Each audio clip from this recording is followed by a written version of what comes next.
अस्सलामु अलैकुम वरहमतुल्लाहि वबरकातुह। उम्मीद है कि आप सारे अहबाब बख़ैर होंगे। अल्लाह ताला आपको खुश रखे और दोनों जहान में कामयाबी इनायत करे।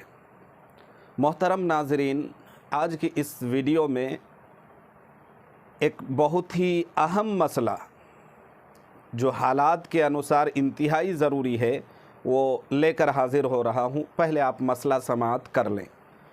मसला ये है कि शादी ब्याह के मौके पर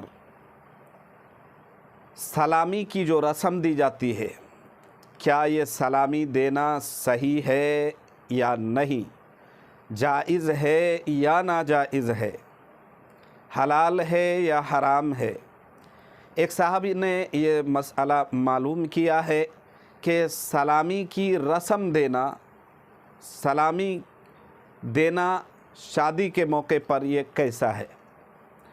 तो इस मसले की जवाब पूरे वजाहत के साथ देने से पहले मैं छोटी सी रिक्वेस्ट करूंगा कि आप अगर चैनल में नए हैं तो चैनल को सब्सक्राइब कर लें, वीडियो को ज़्यादा से ज़्यादा लाइक करें, शेयर करें।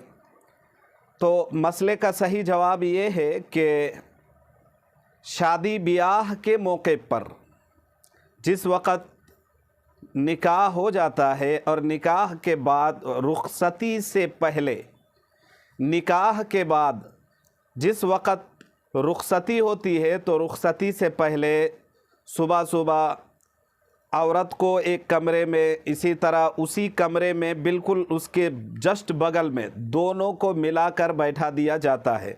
दुल्हन भी बैठी होती है उसी रूम में, दूल्हा भी बैठा होता है और पूरे घर के लोग होते हैं।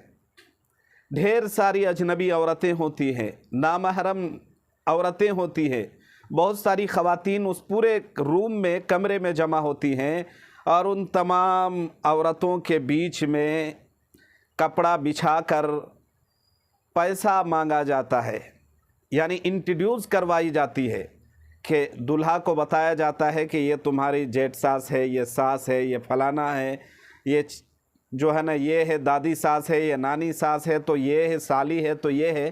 और इस तरीके से जो है ना रिश्ते गिनवा कर और वो लोग उस कपड़े में जो दूल्हा और दुल्हन के माबैन उस बीच में बिछाया जाता है, उस कपड़े में वो लोग पैसा दे दे के फिर आगे बढ़ते हैं। तो क्या ये सही है या नहीं? तो नाज़रीन जान लीजिए कि सबसे पहली बात कि इस तरह के रसूमात, खुराफात, वाहियात अमल है, ये इंतहाई गलत अमल है और ये नाजायज़ और हराम है। इसलिए कि एक तो नामहरम के बीच में आना, नामहरमों के बीच में बैठना, नामहरमों से बात करना, नामहरमों से बेतकल्लुफ़ी, नामहरमों से टच और मस करना और उसी एक कमरे में महरम और गैर महरम का जमा होना, ये इंतहाई वाहियात वाला अमल है, नाजायज़ और खुराफात वाला अमल है। ये रसूमात व बिदआत है, हिंदुआना रस्म है। इन तमाम रसूमात से बचना, एहतराज़ करना चाहिए, गुरेज़ करना चाहिए।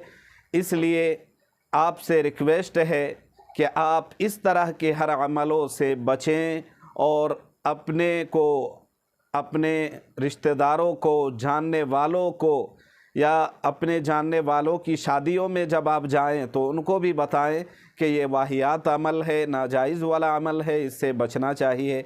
अल्लाह ताला हम सब को इस तरह के रसूमात, बिदआत, खुराफात, वाहियात अमल से, गंदे अमलों से, नाजायज़ कामों से बचाए और औरों को भी बचने की तौफीक दे।